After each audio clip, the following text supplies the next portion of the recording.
ആ ഭവനത്തിൽ ആ കുഞ്ഞു മെല്ലെ വളർന്നു. പ്രായമാകുന്ന 1-2 വയസ്സൊക്കെ ആയപ്പോഴേക്കും അവൻ്റെ സ്വഭാവത്തിൽ, കുട്ടിക്കളികളിൽ ഒക്കെ ഒരു വലിയ മാറ്റം പ്രകടമായി.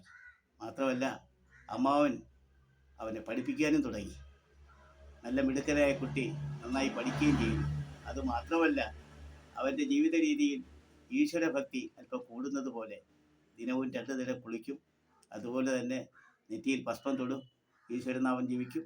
ഇതൊക്കെയായിരുന്നു ആ ചെറുപ്പത്തിലെ രീതികൾ.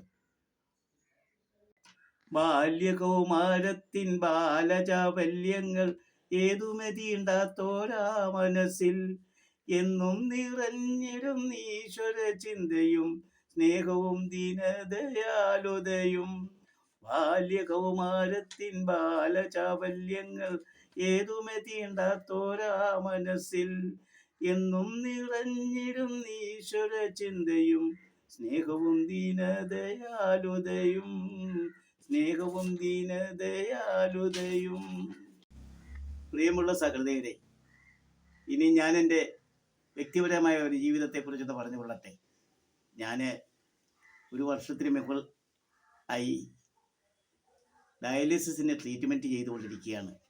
മാവേലിക്കര കൊല്ലകടവിലുള്ള സഞ്ജീവനി ഹോസ്പിറ്റലിലാണ് ഞാൻ ഡയാലിസിസ് ചെയ്യുന്നത്.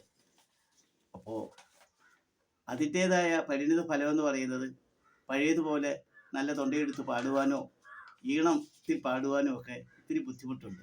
തന്നെയല്ല, ഒറ്റ ശ്വാസത്തിൽ പാടേണ്ട വരികളൊക്കെ മുറിച്ച് പാടേണ്ട ഒരു അവസ്ഥയും എനിക്കുണ്ട്. ചിലപ്പോൾ പാട്ടുകൾക്കൊരു പതർച്ചയും ഉണ്ടാകാറുണ്ട്.